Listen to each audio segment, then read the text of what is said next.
नमस्कार.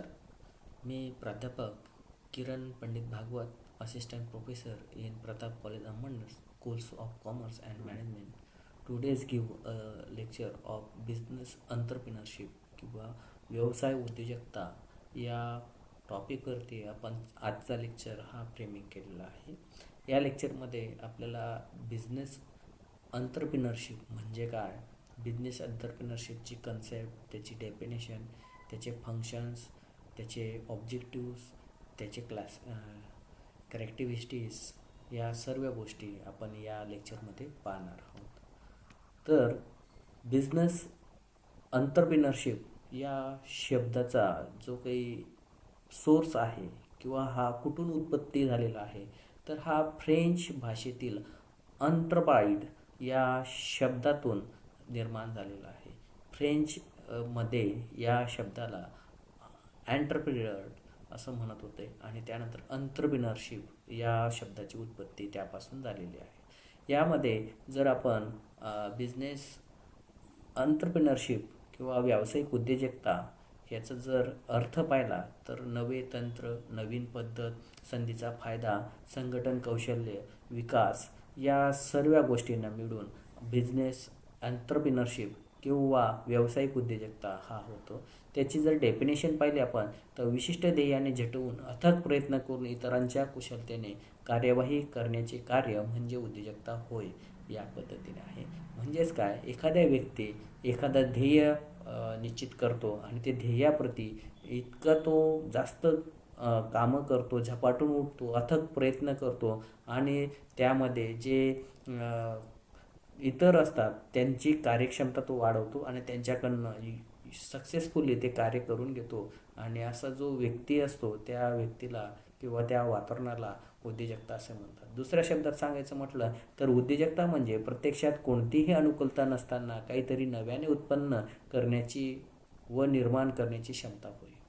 म्हणजेच काय की उद्योजकता म्हणजे काय, तर प्रत्यक्षात कोणतीही अनुकूलता नाही आहे, म्हणजे कोणतीही नॅचरल सोर्स नाही आहे, कोणतीही परिस्थिती त्या ठिकाणी नाही आहे आणि त्या अशा परिस्थितीमध्ये काहीतरी नवीन उत्पादन आपण करतो, म्हणजेच उद्योजकता त्या निर्मितीला असं म्हणतात.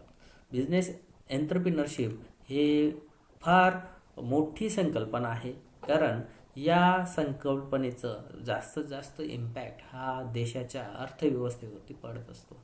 ज्या देशात जास्तीत जास्त उद्योजकता असेल त्या देशाची अर्थव्यवस्था ही बलाढ्य असेल, विकसित असेल. म्हणजे उद्योजकता विकसित तर देश विकसित असं हे या ठिकाणी जोडलं गेलेलं आहे. म्हणून प्रत्येक देशाच्या दृष्टिकोनातून उद्योजकता हा मोठा उत्पादनाचा सोर्स आहे, विकासाचा सोर्स आहे. त्यामुळे आपल्या अर्थव्यवस्थेची गतिशीलता अवलंबून असते. जास्त उद्योग, जास्त उद्योजकता तर जास्त विकास आणि कमी उद्योजकता तर कमी विकास. जर भारत देश पाहिला तर आपला भारत देश हा कृषीप्रधान देश असून सुद्धा आपल्या ठिकाणी जास्तीत जास्त 2-3% राष्ट्रीय उत्पन्नामध्ये शेतीचा भाग आहे. पूर्ण जास्त भाग म्हणजेच तुमचा 70% भाग हा उद्योजकतेवरती अवलंबून आहे. म्हणजेच काय, भारत देशामध्ये हा विकसनशील देश आहे, म्हणजेच विकसितताकडे नेत आहे. म्हणजेच उद्योजकता फार मोठ्या प्रमाणात आपल्या देशामध्ये दिसते. उद्योजकतेचं पूर्णपणे श्रेय हे भारतीय जे नीती असतात, धोरणं असतात किंवा आर्थिक धोरणं असतात त्यांच्यावरती अवलंबून असतं.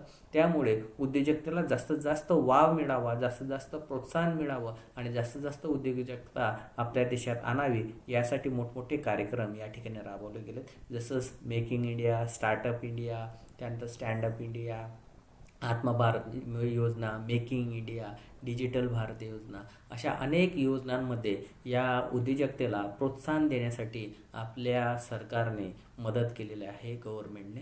आणि त्याच पद्धतीने वेगवेगळ्या पॉलिसीज असतात. त्यामध्ये MIDC सेक्टर वगैरे, GIDC अशा अनेक पद्धतीने जे होतकरू तरुण आहे त्यांच्यात काहीतरी नवीन करण्याची धडपड आहे, अशा लोकांचा शोध घेऊन या ठिकाणी उद्योजकतेचा विकास घडवला जातो. म्हणजेच काय की कोणत्या ना कोणत्या पद्धतीने प्रत्येक व्यक्तीने कोणता तरी व्यवसाय करावा, उद्योजकता वाढावी, या प्रेरणातून ही संकल्पना उदयास आलेली आहे. या संकल्पनेमुळे मोठ्या प्रमाणात रोजगाराचा प्रश्न, त्यानंतर जी दारिद्र्य रेषेखालील गरिबीची परिस्थिती आहे, अशा अनेक गोष्टींवरती मात करण्यासाठी उद्योजकता ही संकल्पना फार प्रभावी आहे. तर या संकल्पनेमध्ये काय काय येतात ते बघू आपण. या संकल्पनेमध्ये तुम्ही पाहताय ती खाली जो पिक्चर्स दाखवलेला आहे, तर इंडियन इंडस्ट्रीज. आता इंडियन इंडस्ट्री या पूर्णपणे या संकल्पनेवरती आधारित आहे. कारण कोणताही व्यक्ती काहीतरी नवीन करण्याचं योजना करतो, त्यानुसार तो प्लॅनिंग करतो, त्यानुसार तो व्यवस्थापन करतो, सर्व समन्वय, नियंत्रण, अभिप्रेरण वगैरे सर्व गोष्टी करून या उद्योजकताला चालना मिळते. म्हणजेच काय, काहीतरी नवीन करण्याची इच्छा, नाविन्य निर्माण करण्याची इच्छा म्हणजेच उद्योजक. आणि हा असा उद्योजक आपल्या स्तरावरती जोखीम घेतो आणि आपला व्यवसायासाठी भांडवल जमा करतो, आपला व्यवसाय टाकतो, त्या ठिकाणी ऑर्गनायझेशन करतो आणि प्लॅन डेव्हलप करून त्या ठिकाणी योग्य ते कर्मचारी भरले जातात आणि त्यानंतर प्रत्यक्ष प्रोडक्शन चालू होतं. प्रोडक्शन झाल्यानंतर प्रत्यक्ष विक्रीसाठी काय काय संकल्पना आहे, सेलिंग अँड डिस्ट्रीब्युशन हे कसं असेल, कशी आपली वितरण साखळी असेल, या सर्व गोष्टींची जोखीम तो व्यक्ती घेतो आणि अशा व्यक्तीला उद्योजक असं म्हणतात. आणि उद्योजकता म्हणजेच काय की सर्व उद्योजकांनी जी संकल्पना डेव्हलप केली किंवा उद्योजक मिळून जे वातावरण तयार होतं, त्या वातावरणाला उद्योजकता असं तुम्ही म्हणू शकता. ठीक आहे, मग आपण या ठिकाणी व्यावसायिक उद्योजकतेचे महत्त्व या ठिकाणी पाहू. जर व्यवसाय उद्योजकता ही जास्तीत जास्त आपल्या देशात असेल किंवा देशाच्या दृष्टिकोनातून फार महत्त्वाचं आहे. उद्योग संस्था जास्त तर देशाचा विकास जास्त, देशात रोजगारीचा प्रश्न राहणार नाही, प्रत्येक व्यक्तीला रोजगार मिळेल, रोजगार मिळाला म्हणजे त्याच्या राष्ट्रीय उत्पन्नात भर पडेल, तो अजून काहीतरी त्या रोजगारातून मागणी करेल, मागणी आल्यामुळे पुढील अजून अर्थव्यवस्थेला चालना भेटते, नवनवीन व्यावसायिक तयार होतात, नवनवीन वस्तूंचं आपल्या ठिकाणी बाजारपेठेमध्ये आवक वाढते, त्यानंतर ग्राहकाची क्रयशक्तीसुद्धा वाढते, कारण त्याला रोजगार मिळाला म्हणजे तो काहीतरी खर्च करेल, त्याचं उत्पन्न वाढलं म्हणजे तो काहीतरी घर, गाडी, बंगला म्हणजे चायनीजच्या वस्तू, लक्झरीज आयटमकडे जाईल आणि त्या मानाने उद्योजकताला अजून वाव मिळेल. अशा मोठ्या पद्धतीने हे महत्त्व आहे. पहिलं आहे एंटरप्रेन्युरियल कल्चर, म्हणजेच काय, उद्योजकीय संस्कृती. या व्यावसायिक उद्योजकतेमुळे उद्योजकीय संस्कृती अवलंबायला दिसते. जसं आता जर आपण चायनामध्ये गेलो तर प्रत्येक घराघरात उद्योजक आहे, म्हणजे प्रत्येक घराघरात काहीतरी खेळणी वगैरे कोणत्या तरी वस्तू त्या बनवतात. म्हणजेच काय, एका घरात बनताय तर बाजूचं घर म्हणेल की हे अदर सोर्सने अशा छोट्या स्वरूपात उत्पादन करतात, तर ते सुद्धा त्या पद्धतीने करतात. मग आजूबाजू असं करत करत पूर्ण गाव या उद्योजकतामध्ये सामावून घेतं. म्हणजेच काय, व्यावसायिक उद्योजकतेमुळे उद्योजकीय संस्कृती आपल्यात रूढ होते, कल्चर रूढ होतं. त्यामुळे अनेक व्यवसाय उद्योजक या ठिकाणी निर्माण होतात छोटे मोठे आणि अर्थव्यवस्थेला चालना मिळते. देश हा विकास करतो, तो विकसित देशाकडे वाटचाल त्याची अर्थव्यवस्था ही करत असते. त्यानंतर इकॉनॉमिकल डेव्हलपमेंट, आर्थिक विकास यामुळे होतं. जर व्यवसाय जास्तीत जास्त झाला तर काय होईल की प्रत्येकाला पैसा मिळेल, त्याला उत्पादन मिळेल, त्यामुळे आर्थिक हा विकास होतो. आर्थिक विकास झाला तर अर्थव्यवस्था ही बलाढ्य बनते आणि त्यापासून प्रत्येक नागरिकाला, देशाला, राज्याला, सर्व गोष्टींना या गोष्टीचा फायदा होतो आणि आर्थिक विकास घडून देश विकसित अर्थव्यवस्थेकडे वाटचाल करत असतो. पुढचं आहे सोशल डेव्हलपमेंट, सामाजिक विकास. जर समाजाला पुढे न्यायचं असेल आपल्याला, तर समाजाला मोठा आधार हा आर्थिक विकासाचा असतो आणि आर्थिक विकास झाल्यानंतर सरकारला मोठ्या प्रमाणात कर स्वरूपात उत्पादन प्राप्त होते. त्यामुळे सरकार आपल्या सामाजिक जबाबदाऱ्या ह्या पूर्ण करतात. म्हणजे स्कूल, कॉलेजेस, रस्ते, नंतर वेगवेगळे डिपार्टमेंट्स, वेगवेगळे ऑफिसेस, बँका वगैरे अशा अनेक गोष्टींवरती हे कामं केले जातात आणि हे कामं केल्यामुळे सामाजिक विकास हा राज्याचा किंवा देशाचा साध्य होतो. केव्हा होईल, जेव्हा सरकारकडे मोठ्या प्रमाणात उत्पादन येईल, प्रत्येक व्यक्ती आपल्या आजूबाजू स्वच्छता ठेवेल, त्यासाठी त्याला पैसा लागतो. घर व्यवस्थित करायचं असेल, व्यवस्थित बांधायचं असेल किंवा त्याचा हे करायचं असेल, जीवनमान स्तर उंचवायचं असेल तर त्याला पैसा हा मोठ्या प्रमाणात लागतो. आणि उद्योजक जर जास्तीत जास्त झाले तर समाजात ऑटोमॅटिक रोजगाराची समस्या निर्माण होत नाही, प्रत्येकाला काहीतरी आर्थिक उत्पन्न प्राप्त होतं, त्यामुळे तो आपला सामाजिक विकास हा साधू शकतो. त्यानंतर इंडस्ट्रीयल डेव्हलपमेंट, औद्योगिक विकास. म्हणजेच काय की जर प्रत्येक व्यक्ती काहीतरी उद्योग करू लागला म्हणजेच औद्योगिक विकास या ठिकाणी घडून येतो. औद्योगिक विकास हा साधारणपणे आपण जर असं पाहायला गेलं तर MIDC सेक्टर्स वगैरे जे काही इंडस्ट्रीयल सेक्टर्स नवीन बनवलेले आहेत त्या ठिकाणी उद्योजक मोठमोठ्या प्रमाणात आपल्याला मोठे झालेले दिसतात. तशाच पद्धतीने छोटे उद्योगसुद्धा फार महत्त्वाचे असतात, कारण मोठ्या उद्योजकांना लहान उद्योगांचा सपोर्ट असेल, सपोर्टिव्ह एंटरप्रिनर्स असतील तरच औद्योगिक विकास हा झपाट्याने होईल. आणि त्यामुळे म्हणजेच उद्योजकता या संकल्पनेमुळे औद्योगिक विकासाकडे आपली चालना होते आणि त्यामुळे आपल्या देशाचं, राज्याचं औद्योगिक विकास हे घडून येतं. त्यानंतर कॅपिटल फॉर्मेशन म्हणजेच काय, भांडवल निर्मिती. प्रत्येक व्यक्ती काही ना काही कमवतो, तर तो काहीतरी इन्व्हेस्ट करेल, कुठेतरी गुंतवेल, कुठेतरी अटकवेल आपले पैसे, जेणेकरून जास्तीत जास्त मोबदला मिळेल. त्यामुळे भांडवल निर्मिती, कॅपिटल फॉर्मेशन हे मोठ्या प्रमाणात होतं. त्यामुळे लोक शेअर्स मार्केट वगैरे, SIP वगैरे यामध्ये भांडवल अटकवतील आणि ते होईल. त्यानंतर टेक्नॉलॉजिकल डेव्हलपमेंट म्हणजेच तंत्रज्ञानाचा विकास. जसं भांडवल निर्मिती झाली तर त्या भांडवलाचा वापर आपले उद्योगपती किंवा एंटरप्रिनर्स काय करतात की ते तंत्रज्ञान विकास करतात. म्हणजे रिसर्च अँड डेव्हलपमेंट या सेक्शनवरती मोठ्या प्रमाणात खर्च होतो आणि त्या खर्च केल्यामुळे नवनवीन शोध लागतात. जसं आज AI च्या माध्यमातून अनेक कामं आपण करू शकतो किंवा AI मुळे मोठ्या प्रमाणात नोकरीमध्ये तफावत निर्माण होते. अनेक जे IT सेक्टर आहेत त्या ठिकाणी AIचा वापर करून तंत्रज्ञान डेव्हलपमेंट केलेली आहे. त्या AIच्या तंत्रज्ञानावरून CNG मशीन चालवणे वगैरे, म्हणजेच काय, तंत्रज्ञानाच्या विकासासाठी वाव मिळतो आणि नवनवीन टेक्निक्स या ठिकाणी विकसित केले जातात, टेक्नॉलॉजी विकसित केल्या जातात. त्यामुळे मोठ्या प्रमाणात उद्योजकतेला फायदा हा होत असतो, प्रॉफिट होत असतो आणि ती वस्तूचा जो प्रोडक्शन टायमिंग असतो तो सुद्धा या मार्फत कमी होत असतो. अशा पद्धतीने व्यावसायिक उद्योजकतेचे महत्त्व या ठिकाणी आहेत. आता पुढे पाहू आपण कॅरेक्टरिस्टिक्स ऑफ बिझनेस एंटरप्रेन्योरशिप म्हणजे व्यावसायिक उद्योजकचे वैशिष्ट्य पाहू. म्हणजे हे कशाने ओळखले जातात, वैशिष्ट्य कशा पद्धतीचे आहेत. तर पहिलं आहे रिस्क ॲक्सेप्ट. म्हणजेच काय, जो काही एंटरप्रिनर्स असेल तो पहिले धोका स्वीकारतो, रिस्क ॲक्सेप्ट करतो. कारण कोणत्याही व्यक्ती जास्त रिस्क जास्त फायदा, कमी रिस्क कमी फायदा किंवा कमी प्रॉफिट या तत्वानुसार जशी रिस्क आपल्याला आहे किंवा आपण ॲक्सेप्ट करू शकतो, जशी रिस्क आपण सोसू शकतो किंवा आपण त्या रिस्कमध्ये सामावून घेऊ शकतो, अशा रिस्क या पद्धतीने घेतात. मग मोठे उद्योजकांची रिस्क मोठी असते, छोटे उद्योजकांची रिस्क छोटी असते. रिस्क घेणारा म्हणजेच एंटरप्रिनर्स किंवा एंटरप्रिनरशिप त्याला म्हणतात. हे वैशिष्ट्य आहे. त्यानंतर नमस्कार, मी प्राध्यापक Kiran Pandit Bhagwat, assistant professor in Pratap college Amalner, schools of commerce and management. Today's give a lecture of business entrepreneurship किंवा व्यवसाय उद्योजकता या टॉपिकवरती आपण आजचा लेक्चर हा फ्रेमिंग केलेला आहे. या लेक्चरमध्ये आपल्याला बिझनेस एंटरप्रिनरशिप म्हणजे काय, बिझनेस एंटरप्रिनरशिपची कन्सेप्ट, त्याची डेफिनेशन, त्याचे फंक्शन्स, त्याचे ऑब्जेक्टिव्स, त्याचे कॅरेक्टरिस्टिक्स या सर्व गोष्टी आपण या लेक्चरमध्ये पाहणार आहोत. तर बिझनेस एंटरप्रिनरशिप या शब्दाचा जो काही सोर्स आहे किंवा हा कुठून उत्पत्ती झालेला आहे, तर हा फ्रेंच भाषेतील एंटरप्राइड या शब्दातून निर्माण झालेला आहे.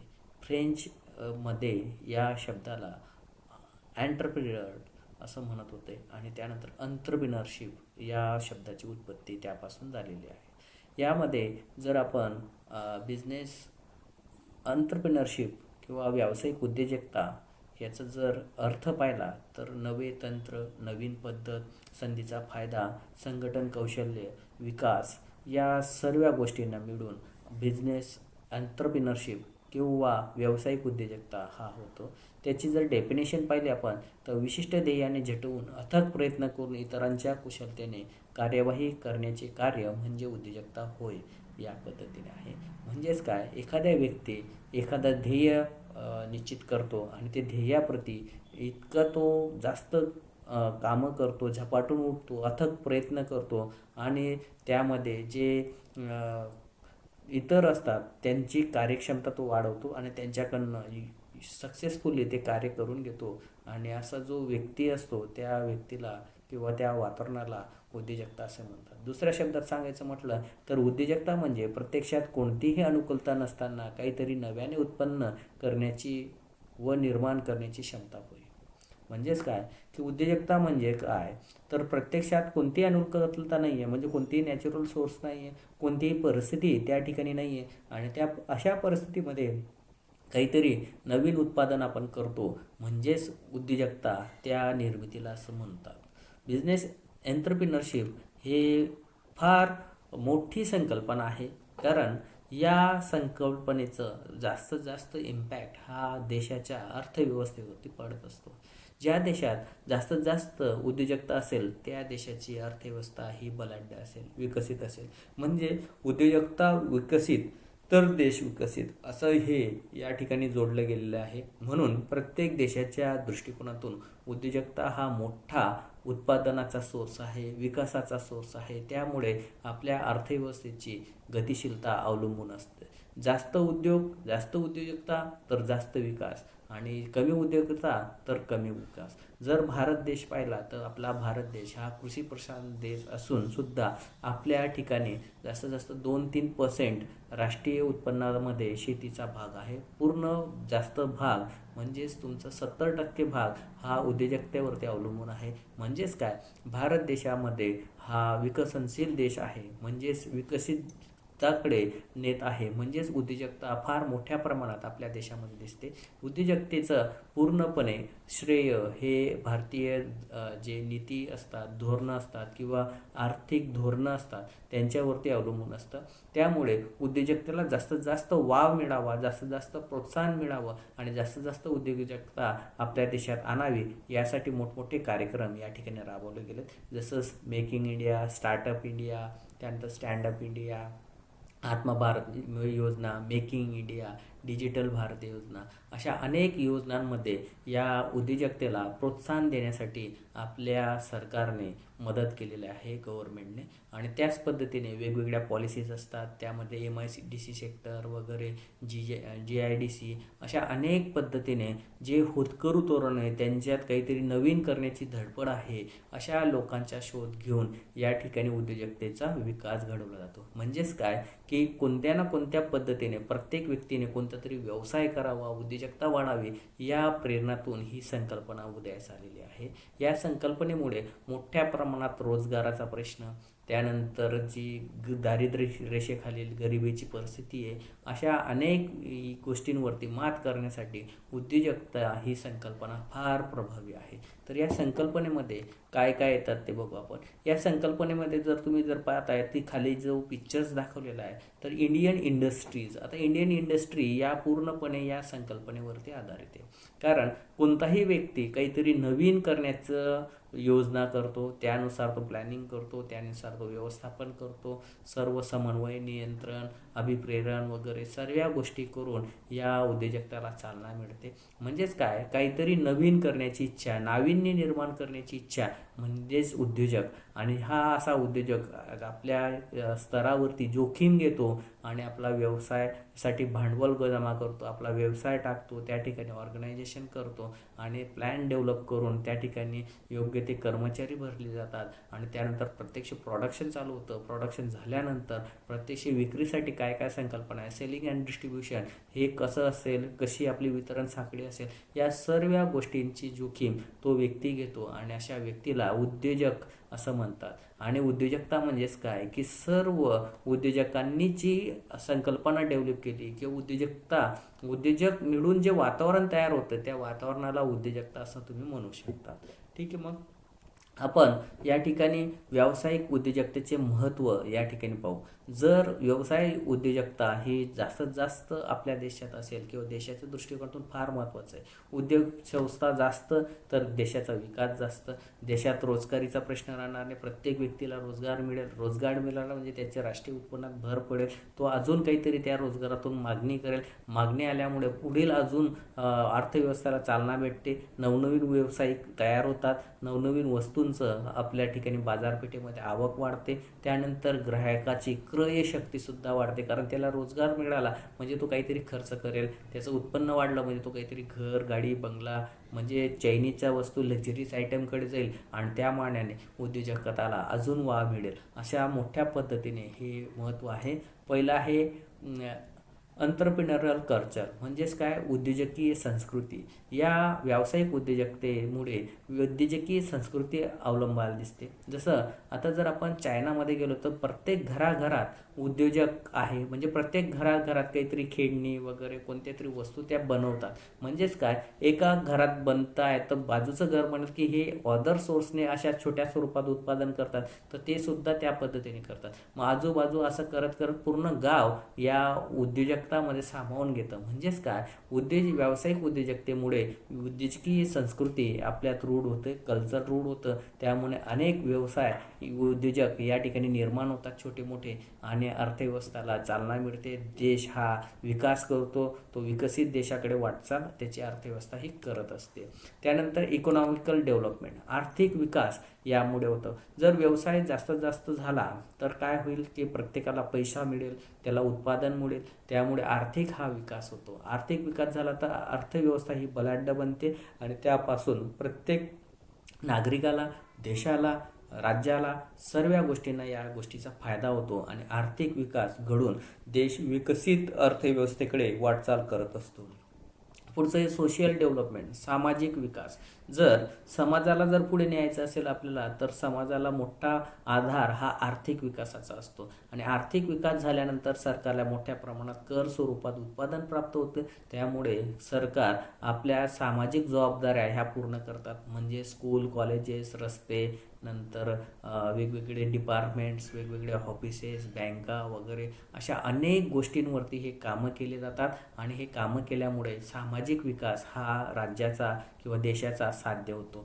केव्हा होईल, जेव्हा सरकारकडे मोठ्या प्रमाणात उत्पादन येईल, प्रत्येक व्यक्ती आपल्या आजूबाजू स्वच्छता ठेवेल, त्यासाठी त्याला पैसा लागतो. घर व्यवस्थित करायचं असेल, व्यवस्थित बांधायचं असेल किंवा त्याचा हे करायचं असेल, जीवनमान स्तर उंचवायचं असेल, तर त्याला पैसा हा मोठ्या प्रमाणात लागतो. आणि उद्योजक जर जास्तीत जास्त झाले तर समाजात ऑटोमॅटिक रोजगाराची समस्या निर्माण होत नाही, प्रत्येकाला काहीतरी आर्थिक उत्पन्न प्राप्त होतं, त्यामुळे तो आपला सामाजिक विकास हा साधू शकतो.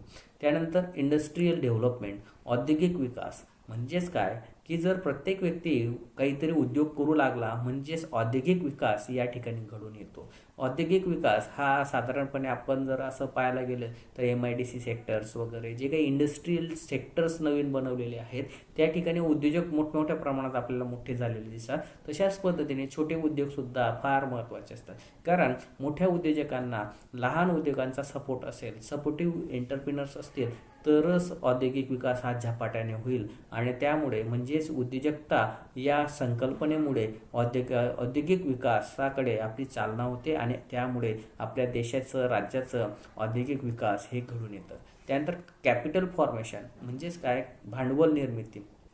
प्रत्येक व्यक्ती काही ना काही कमवतो, तर तो काहीतरी इन्व्हेस्ट करेल, कुठेतरी गुंतवेल, कुठेतरी अटकवेल आपले पैसे, जेणेकरून जास्तीत जास्त मोबदला मिळेल. त्यामुळे भांडवल निर्मिती, कॅपिटल फॉर्मेशन हे मोठ्या प्रमाणात होतं. त्यामुळे लोक शेअर्स मार्केट वगैरे, SIP वगैरे यामध्ये भांडवल अटकवतील आणि ते होईल. त्यानंतर टेक्नॉलॉजिकल डेव्हलपमेंट, म्हणजेच तंत्रज्ञानाचा विकास. जसं भांडवल निर्मिती झाली तर त्या भांडवलाचा वापर आपले उद्योगपती किंवा एंटरप्रेन्युर्स काय करतात की ते तंत्रज्ञानाचा विकास करतात. म्हणजे रिसर्च अँड डेव्हलपमेंट या सेक्शनवरती मोठ्या प्रमाणात खर्च होतो आणि त्या खर्च केल्यामुळे नवनवीन शोध लागतात. जसं आज AI माध्यमातून अनेक कामं आपण करू शकतो किंवा AIमुळे मोठ्या प्रमाणात नोकरीमध्ये तफावत निर्माण होते. अनेक जे IT सेक्टर आहेत त्या ठिकाणी AIचा वापर करून तंत्रज्ञान डेव्हलपमेंट केलेली आहे. त्या AIच्या तंत्रज्ञानावरून CNG मशीन चालवणे वगैरे, म्हणजेच काय, तंत्रज्ञानाचा विकासासाठी वाव मिळतो आणि नवनवीन टेक्निक्स या ठिकाणी विकसित केले जातात, टेक्नॉलॉजी विकसित केल्या जातात. त्यामुळे मोठ्या प्रमाणात उद्योजकतेला फायदा हा होत असतो, प्रॉफिट होत असतो आणि ती वस्तूचा जो प्रोडक्शन टायमिंग असतो तो सुद्धा या मार्फत कमी होत असतो. अशा पद्धतीने व्यावसायिक उद्योजकतेचे महत्त्व या ठिकाणी आहेत. आता पुढे पाहू आपण कॅरेक्टरिस्टिक्स ऑफ बिझनेस एंटरप्रेन्योरशिप म्हणजे व्यावसायिक उद्योजकचे वैशिष्ट्य पाहू. म्हणजे हे कशाने ओळखले जातात, वैशिष्ट्य कशा पद्धतीचे आहेत. तर पहिलं आहे रिस्क ॲक्सेप्ट. म्हणजेच काय, जो काही एंटरप्रिनर्स असेल तो पहिले धोका स्वीकारतो, रिस्क ॲक्सेप्ट करतो. कारण कोणत्याही व्यक्ती जास्त रिस्क जास्त फायदा, कमी रिस्क कमी फायदा किंवा कमी प्रॉफिट या तत्वानुसार जशी रिस्क आपल्याला आहे किंवा आपल्याला आपण ॲक्सेप्ट करू शकतो, जशी रिस्क आपण सोसू शकतो किंवा आपण त्या रिस्कमध्ये सामावून घेऊ शकतो, अशा रिस्क या पद्धतीने घेतात. मग मोठे उद्योजकांची रिस्क मोठी असते, छोटे उद्योजकांची रिस्क छोटी असते. रिस्क घेणारा म्हणजेच एंटरप्रिनर्स किंवा एंटरप्रिनरशिप त्याला म्हणतात. हे वैशिष्ट्य आहे. त्यानंतर मग आपण रिस्क मॅनेजमेंट हे पाहतो. रिस्क जशी असेल त्या पद्धतीने. पुढचं आहे इनोव्हेशन. इनोव्हेशन म्हणजे नवनिर्मिती. जो काही एंटरप्रिनर्स असतो तो नवनिर्मिती करणारा असतो. म्हणजेच काय, मागील ज्या वस्तू तयार होतात त्यांच्यापेक्षा आगळी वेगळी नवीन वस्तू किंवा त्याच्या रंगात, रूपात किंवा चवीमध्ये किंवा आकारात अशा अनेक पद्धतीने तो बदल करतो. म्हणजेच काय, नवीन उत्पादनं या ठिकाणी मिळतात. आधी जर पाहिलं तर आपण फक्त बटाट्याचे वेफर्स हेच होते चिप्समध्ये. त्यानंतर आता पाहिले तर अनेक प्रकारचे चिप्स आहेत. त्यानंतर अनेक व्हरायटीज त्यामध्ये आहेत. याला म्हणतात नवनिर्मिती. त्यानंतर अनेक प्रकारचे जर फुटवेअर पाहिले आपण तर सँडल, शूज वगैरे त्याच्यात नवनवीन बदल्स हे घडवत आहेत. त्यानंतर कपड्यांमध्ये पाहिलं तर मोठ्या प्रमाणात फॅशन्स वगैरे आहे. नवनवीन शोध लावले जातात, त्याला नवनिर्मिती म्हणतात. म्हणजेच काय की व्यावसायिक उद्योजकतेचे मोठं वैशिष्ट्य म्हणजे नवनिर्मिती करणे हे आहे. त्यानंतर सेल्फ रिस्पॉन्सिबिलिटी. यामध्ये वैयक्तिक जबाबदारी निश्चित होते. जसा तुम्ही व्यवसाय करणार त्याच पद्धतीने उद्योजकता ही होणार आणि त्यानंतर आपली वैयक्तिक जबाबदारी या ठिकाणी स्पष्टपणे असते. त्यानंतर इम्प्लिकेटेड नॉलेज, परिणामांचे ज्ञान. म्हणजेच काय, या सर्व गोष्टींचं आपल्याला ज्ञान असतं. आपल्या व्यवसायाचे ग्राहक कोणते आहेत किंवा कोणत्या वयोगटातील आहेत, आपले ग्राहक कोणत्या उत्पादना घटकामधील येतात, किती उत्पादन आहे, त्यानंतर आपली वस्तू कोणत्या ठिकाणी वापरली जाते, आपल्या वस्तूची एक्सपायरी डेट काय असेल काय नाही, या सर्व गोष्टींचे परिणाम या ठिकाणी आपल्याला माहीत असतात किंवा त्याचे वैशिष्ट्य असतात. फ्युचर फोरकास्टिंग म्हणजे भविष्यकालीन अंदाज. उद्योजकतेचे सर्वात महत्त्वाचं वैशिष्ट्य म्हणजे भविष्यकालीन अंदाजानुसार आपण काय करतो, एक अंदाज तयार करतो, फोरकास्टिंग करतो आणि त्यानुसार आपलं उत्पादन कार्य कसं होईल, काय होईल या पद्धतीने प्लॅनिंग करतो, कंट्रोलिंग करतो आणि भविष्याचा वेध या ठिकाणी घेणारी ही एक संकल्पना म्हणजेच व्यावसायिक उद्योजकता होय. ऑर्गनायझेशन स्किल, संघटन स्किल, कौशल्य या ठिकाणी आपल्याला आवश्यक आहे. कारण प्रत्येक व्यवसाय संस्था यामध्ये मोठ्या प्रमाणात ऑर्गनायझेशनचं स्किल वापरते. त्याला संघटन करावं लागतं. प्रत्येक वेगवेगळ्या वस्तू ज्या असतात, रॉ मटेरियलपासून, कर्मचाऱ्यांपासून, प्लॅनपासून, HR मॅनेजरपासून, अकाउंटिंग, ह्या सर्व गोष्टींचं एकत्रीकरण जो करतो त्याला संघटन कौशल्य म्हणतात. आणि व्यावसायिक उद्योजकतेच्या दृष्टिकोनातून संघटन कौशल्य हे मोठं वैशिष्ट्य आहे. त्यानंतर बिझनेस इन्व्हायरमेंट नॉलेज म्हणजे व्यावसायिक पर्यावरणाचं ज्ञान.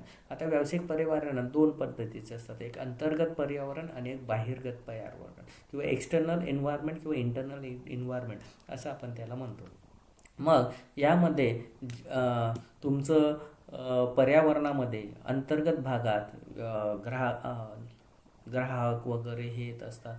बाहेरगत भागात तुमचे सरकार असतं. त्यानंतर पर्यावरणविषयक धोरण सरकारचं, जागतिक पर्यावरणविषयक धोरण, त्यानंतर सरकारची business policy, income tax policy वगैरे, या GST, कर प्रणाली, या सर्व बहिर्गत भागामध्ये येतात. आणि कंपनीच्या आतील भागातील जे असतात त्यांना अंतर्गत किंवा इंटरनल एन्व्हायरमेंट असं म्हणतात. या सर्व गोष्टींचं या ठिकाणी व्यावसायिक उद्योजकता हे पूर्णपणे लक्ष केंद्रित करते आणि त्यानुसार त्याचं वैशिष्ट्य आहे.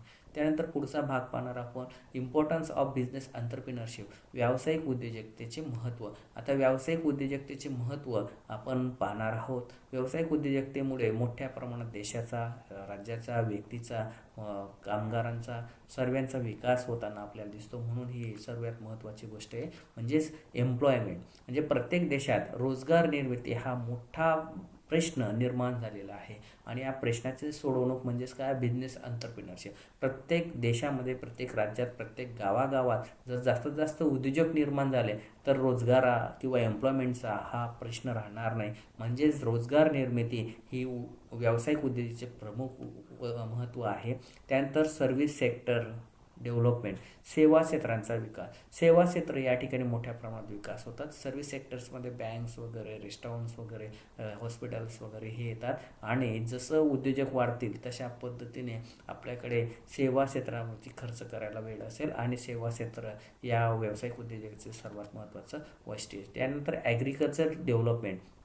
जसं व्यावसायिक उद्योजकता जास्त जास्त निर्माण झाली तर काही उद्योजक किंवा 50% उद्योजक कृषी क्षेत्रावरती आधारित असतात. म्हणजेच कृषी क्षेत्राला लागणारं रॉ मटेरियल्स म्हणजेच खतं, बियाणे, फर्टिलायझर हे बनवणारे असतात किंवा जे काही संसाधनं लागतात किंवा काही टूल्स लागतात, साधनं लागतात, तर ते संसाधनं कृषी क्षेत्राशी निगडीत बनवणारे कारखाने असतात किंवा जो काही उत्पादक असतो शेतकरी त्यांच्यापासून जो निर्माण झालेला कच्चा माल आहे तो पक्का करण्यासाठी म्हणजे प्रोसेस युनिट या ठिकाणी मोठ्या प्रमाणात व्यावसायिक क्षेत्रामध्ये कृषी क्षेत्राशी निगडीत असतात. त्यामध्ये टमाट्यापासून केचप बनणे, कापसापासून कापड बनवणे, त्यानंतर वेगवेगळे जे काही आयुर्वेदिक घटक असतात त्यापासून ते बनवणे, मसाल्याचे पदार्थ बनवणे वगैरे किंवा गिरणी, मिल वगैरे अशा सर्व तेल कारखाना, ऑइल कारखाना, अशा अनेक साखर कारखाना, अशा अनेक गोष्टी शेतीशी निगडीत असतात. त्यामुळे जास्तीत जास्त उद्योजक निर्माण झाले म्हणजेच कृषी क्षेत्राचा त्या ठिकाणी विकास होईल. त्यानंतर इम्पोर्ट एक्सपोर्ट. जागतिक स्तरावरती जर विचार केला तर जास्त माल जर आपण बनवला तर आपण एक्सपोर्ट करू शकतो आणि त्यानंतर आयात कमी करू शकतो, निर्यात जास्त जास्त वाढू शकतो. हे सर्वात महत्त्वाचं उद्दिष्टे किंवा ऑब्जेक्टिव्ह या ठिकाणी इम्पॉर्टन्स आहे व्यवसाय संस्थेचे उद्दिष्ट. त्यानंतर उद्दिष्टाचे व्यावसायिक उद्योजकतेचे कार्य आपण पाहणार. Functions of business entrepreneurship. पहिलं आहे रिस्क, जोखीम. व्यवसाय संस्थेला कार्य करताना ही जोखीम फार मोठी असते कारण आपला बिझनेस नवीन असतो, नवीन ब्रँड डेव्हलप करायला वेळ लागतो, गुडविल नसते, व्यवसायाची प्रतिष्ठित नसते. त्यामुळे आपली वस्तू बाजारपेठेत ग्राहकांना आवडेलच नाही असं नाही किंवा चिरकालीन ग्राहक आपल्याला मिळतीलच असं नाही आहे. आणि या मोठ्या सेक्टरमध्ये ज्या बलाढ्य कंपन्या आहेत त्यांच्या विरुद्ध आपण जे काही व्यवसाय चालवतो आहे, स्पर्धा करतो आहे त्यांच्याशी, त्यांच्यासमोर आपलं पाय टिकणं हा फार महत्त्वाची गोष्ट असते. म्हणजेच काय, जोखीम, रिस्क ही मोठी गोष्ट आहे आणि हे कार्य व्यवसाय संस्थेला करावं लागतं. जो काही नवीन उद्योजक असतो त्यांना फार मोठ्या प्रमाणात रिस्क ही ॲक्सेप्ट करावं लागते. त्यानंतर रिसर्च म्हणजेच काय, संशोधन. जी वस्तू आपण बनवतो आहेत आधी कशी होती, कोणते ग्राहक त्यांना वापरत होते, कोणते वयोगटातील, कोणते उत्पादन गटातील, कोणत्या एरियामधील पीसीपी, या सर्वांचा संशोधन करून त्या वस्तूमध्ये नवनवीन बदल म्हणजे त्या वस्तूमध्ये इनोव्हेशन, नाविन्यता आणणे हा मोठा भाग असतो आणि यासाठी व्यवसाय संस्थेचे महत्त्वाचं कार्य म्हणजे संशोधन कार्य हे त्याला करावं लागतं. त्यापासून त्या वस्तूची जी काही क्वालिटी, क्वांटिटी किंवा त्या गुणतेचे गुणधर्म किंवा टिकाऊपणा ह्या सर्व गोष्टी या संशोधनावरती आधारित असतात. त्यानंतर पुढचं आहे मॅनेजमेंट स्किल. म्हणजे प्रत्येक व्यवसाय संस्थेला व्यवस्थापन कार्य करावं लागतं. मग व्यवस्थापन जर संस्था छोटी असेल तर प्रत्यक्ष जो मालक असतो, ओनर असतो, तोच व्यवस्थापन कौशल्याने आपला व्यवसायाचं व्यवस्थापन करत असतो, व्यवसायाचं बिझनेस मॅनेजमेंट करत असतो. पण जर व्यवसाय संस्था ही मोठी असेल तर त्या ठिकाणी काही पगार बेसिक तत्वावरती किंवा रेंटने या पद्धतीने मॅनेजमेंट स्किल हे करावं लागतं. म्हणजे एखादा मॅनेजर आपल्याला अपॉइंट करावा लागतो, विशिष्ट क्वालिफिकेशन MBA वगैरे झालेला आणि त्या पद्धतीने तो त्या पद्धतीने आपल्या व्यवसाय संस्थेचं व्यवस्थापन करून घेतो. व्यवस्थापन म्हणजेच काय की प्री प्लॅनिंग, संघटन, ऑर्गनायझेशन, मोटिवेशन, समन्वय, संचालन आणि शेवटचं म्हणजे नियंत्रण. या कार्यांमधून जे काही कार्यप्रणाली चालते ते म्हणजे व्यवस्थापन. किंवा दुसऱ्या शब्दात सांगायचं गेलं की दुसऱ्यांकडून चांगल्या पद्धतीने, उत्तम पद्धतीने कार्य करून घेण्याची कला म्हणजेच मॅनेजमेंट. या पद्धतीने मॅनेजमेंट स्किल ही कार्य व्यवसाय संस्थेला करावं लागतं. त्यानंतर चेंजेस बदलच्या प्रतिकारावर मात करणे. म्हणजे जे काही चेंजेस दिवसेंदिवस व्यवसाय संस्थेमध्ये असतात किंवा प्रत्येक ग्राहकाची आवड निवड चेंजेस होतात, अशा अनेक ठिकाणी ज्या गोष्टी घडतात किंवा चेंजेस होतात, त्या चेंजेस आपल्या व्यवसायामध्ये बी करून घ्यावं लागतात. जर आपण केले नाही तर आपला व्यवसाय हा कालबाह्य होईल. जसं AI शी निगडीत सर्व कार्यप्रणाली आज चालू होताना दिसते. अनेक व्यावसायिकांनी AI वापरणं हे सोयीस्कर असेल या पद्धतीने AIच्या माध्यमातून आपली कार्यप्रणाली करतात. तर त्याच पद्धतीने आपण आपल्या व्यवसायामध्ये सुद्धा चेंजेस केले तर आपला खर्च कमी होतो. जर आपण त्याच गोष्टीवरती राहिलो तर आपण या व्यवसाय संस्थेमधून आपला कारखाना बंद करावा लागेल, अशा परिस्थिती निर्माण होतं. म्हणजे जशी आवड निवड, ग्राहकाची लाईफस्टाईल वगैरे चेंज होते, तर त्याच पद्धतीने आपल्याला सुद्धा आपल्या व्यवसायामध्ये बदल हे करावं लागतात. त्यानंतर इकॉनॉमिकल ग्रोथ हा आर्थिक विकास या व्यावसायिक संस्थेतून प्रमुख उद्दिष्ट हे आर्थिक विकास हा असतो आणि इकॉनॉमिकल ग्रोथ हे कार्य व्यवसाय संस्थेचं असतं. कारण एक उद्योजक एका ठिकाणी स्थापन झाला त्या एरियातील त्याची एक बिझनेस रिस्पॉन्सिबिलिटी बनते आणि तो त्या ठिकाणी काहीतरी कार्य करतो. कॉलेजेस, शाळा वगैरे बांधणं वगैरे आपल्या कर्मचाऱ्यांसाठी, त्या गोष्टींमुळे आर्थिक विकास होतो. त्या भागामध्ये त्या लोकांना विशिष्ट पद्धतीने इन्कम प्राप्त होते. त्या इन्कमपासून ते आपल्या जीवनमानाचा स्तर वाढवतात आणि त्यामुळे एकूण राज्याचा, देशाचा आर्थिक विकास होतो. त्यामुळे आपल्या अर्थव्यवस्थेला या उद्योजकतेमुळे चालना मिळते. तर या ठिकाणी आपण या एंटरप्रिनरल्स डेव्हलपमेंट या ठिकाणी पाहिली आणि या ठिकाणी बिझनेस एंटरप्रिनरशिपमध्ये त्याची संकल्पना, कन्सेप्ट, त्यानंतर त्याचं क्लासिफिकेशन, मोटिवेशन, ऑब्जेक्टिव्स, इम्पॉर्टन्स आणि फंक्शन या गोष्टी आपण पाहिल्यात. पुढील लेक्चरमध्ये आपण एंटरप्रिनरचे काही प्रकार पडतात, म्हणजे टाईप्स ऑफ एंटरप्रिनरशिप हे पाहणार आहेत. उद्योजकतेचे प्रकार यानुसार कोणत्या व्यवसाय संस्थेमध्ये जास्तीत जास्त आपल्याला वाव आहे किंवा आपला व्यवसाय कोणत्या प्रकारातला मोडतो हे आपल्याला समजेल. म्हणून या ठिकाणी आपण आजचा लेक्चर या ठिकाणी थांबूया आणि पुढील लेक्चरमध्ये आपण उद्योजकांचे प्रकार ही गोष्ट आपण पाहणार. ठीक आहे, धन्यवाद.